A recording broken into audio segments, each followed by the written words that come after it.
یہ کہتے ہیں کہ کوئی خاتون ہے، انہوں نے یہ کہا کہ اللہ کو چاہیے تھا کہ جو مردوں کو اختیار دیے وہ عورتوں کو بھی دیتا،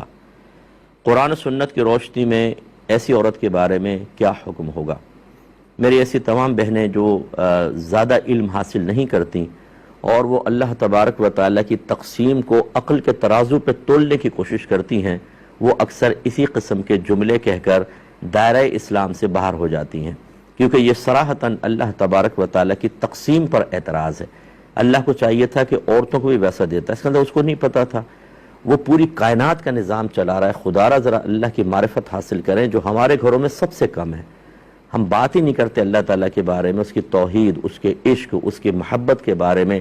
اس کی قدرت کے بارے میں، اس کی قدرت کی وسعت کے بارے میں، قدرت کے مظاہر کے بارے میں۔ ذرا اسپیس کی کوئی ایک ویڈیو آپ دیکھ لیجئے، یوٹیوب پہ سینکڑوں آپ کو مل جائیں گی کہ اللہ تبارک و تعالیٰ نے کتنی بڑی کائنات بنائی ہے اور کیسے اس کا نظام بے نقص نظام چل رہا ہے۔ اس رب کو نہیں پتا جس نے سارے علوم پیدا کیے ہیں، جتنے بھی سائنسدان ہیں، سیاستدان ہیں، کسی بھی شعبے میں کوئی علم حاصل کر کے اور دریافت کر رہا ہے، ترقی کرتا ہے، ایجادات کرتا ہے، کچھ اور کر رہا ہے،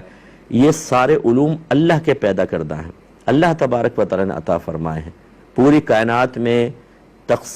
نظام تقسیم رزق دیکھ لیں آپ، کہاں کسی باغ میں کوئی چیز لگتی ہے، ایک پھل لگا ہوتا ہے جیسے انار ہے، اس کے دانے اللہ نے تقسیم کیے ہوئے ہیں کہ 100 دانے اس کے پیٹ میں جائیں گے، 50 دانے اس کے پیٹ میں، 40 دانے اس کے پیٹ میں، ہم اندازہ بھی نہیں کر سکتے، اور پھل چلتا ہے، بازار میں آتا ہے، گھر میں آتا ہے، کٹتا ہے، اور ایسے ہی دانوں کی تقسیم ہو جاتی ہے۔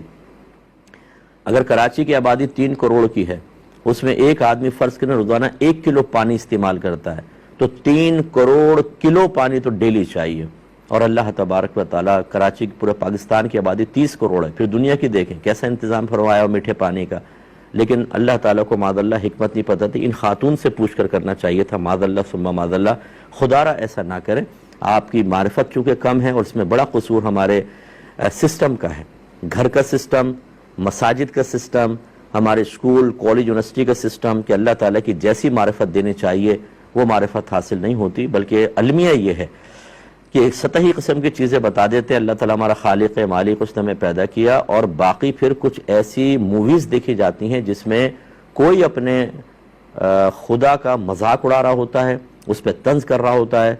اسے گویا کہ یہ بتا رہا ہوتا ہے کہ تو نے کیا غلطی کی۔ وہ چیزیں ہمارے بچے ذہنی طور پہ قبول کر لیتے ہیں، ذہن معرفت سے خالی ہوتے ہیں، پھر وہ اللہ تعالیٰ کے بارے میں ویسا ہی گمان کرنا شروع کر دیتے ہیں اور دائرہ اسلام سے باہر ہو جاتے ہیں۔ توبہ اور تجدید ایمان، اگر شادی شدہ ہے تو تجدید نکاح ایسی خاتون کے لیے لازم ہے۔ اللہ تعالیٰ حکیم ہے، اس نے جو بھی کائنات میں نعمتیں تقسیم فرمائی ہیں وہ بڑی حکمت کے ساتھ ہیں۔ اگر اس حکمت کا ادراک نہ ہو سکے، اس کی حقیقت تک ہم نہ پہنچ سکے، تو اپنے عاجزی کا اعتراف کر کے زبان سے یہ نکالیں کہ جو میرا رب کرتا ہے وہ بالکل عدل اور انصاف کے ساتھ ہے۔ اگر اس میں کوئی نقص نظر آ رہا ہے تو میری قصور عقل ہے، میرے باطن کا نقص ہے، میرا رب بے نقص ہے، اس کا نظام بے نقص ہے۔